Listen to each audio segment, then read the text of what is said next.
Good morning, everyone. By now, many of you will have probably heard at around 0300 last night, on the 24th of March, 2172, the Klingons commenced an attack on the Kriosian Empire. The images you are seeing right now were captured by our intrepid journalists at the Federation News Agency.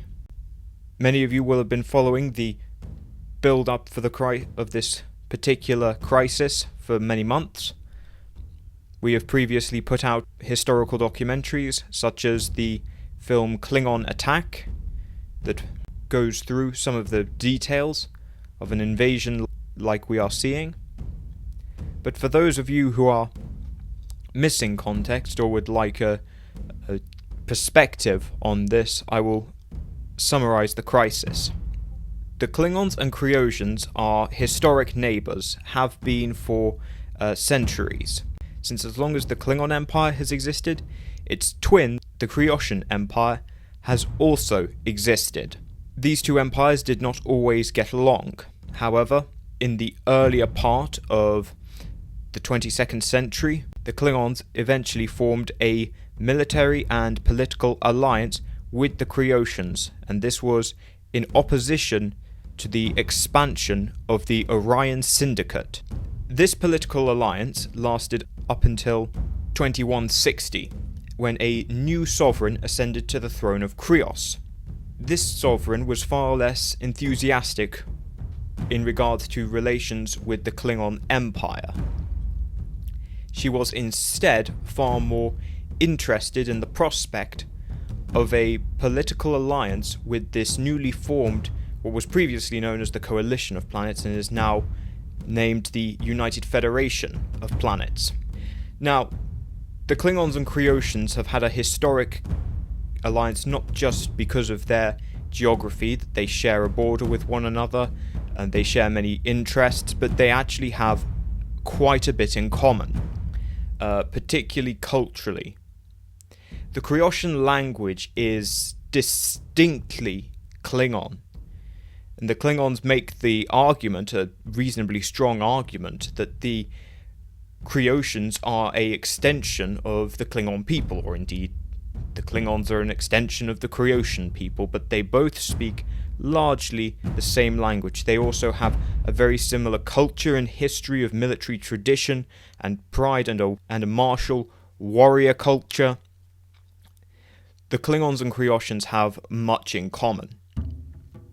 As I say, this relationship began to sour when the new sovereign ascended to the throne, and she was less interested in continuing to cultivate an alliance with the Klingon Empire, and instead was more interested in flirting with the newly formed United Federation of Planets. Now, let's look at it from the Klingon perspective. You have many enemies surrounding you. To your north, you have the Romulans. To your south, the Gorn. And to your west, the Orion Syndicate. From the perspective of the Klingon Empire, they feel surrounded by potentially hostile powers. Now, the Klingon border between themselves and the Orion Syndicate is largely protected by a spatial phenomena known as Klak de Kel Bracht. We would know it as the Briar Patch. This is a very difficult to traverse area of space. It's not all one continuous phenomena. It's actually a series of gas clouds of stellar nurseries that are all basically strung out, and they form the western border of the Klingon Empire. And this means that they can actually protect themselves relatively effectively from attacks by the Orions. But they don't have this same luxury on their Kriosian border. The Kriosian border is very open, and there's been tension over that in the past.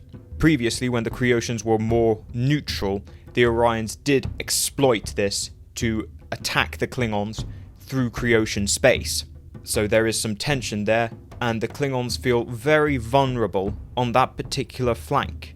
From the borders of Kriosian space, it is not very far at all to Kronos. So the Klingons feel very vulnerable, and you might say as a human or Vulcan that the Klingons have no reason to fear the United Federation of Planets, but you have a skewed self-perception, I would say.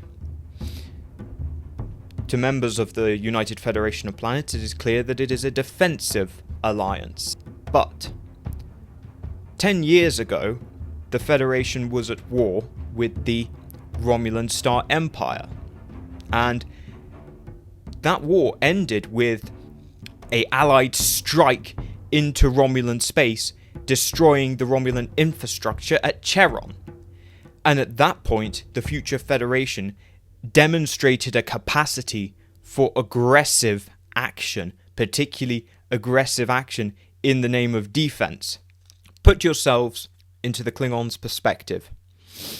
You have a historic ally for almost as long as the Empire has, certainly as long as the Empire has stood strong, and they are risking losing it. Not only losing it, it's not just that they are becoming estranged from one another, they may well join another power, and the Federation could base starships. And bearing in mind, the Federation has plenty of aggressive elements and powerful warships. The Klingons, are still pretty scared of the Vulcans. They're well aware of the military capabilities of the Andorians, and the increased capabilities of the United Earth. The Klingons have good reason to fear the United Federation of Planets, using Kriosian space as a base for their fleets to attack what is arguably the most vulnerable flank of the Empire.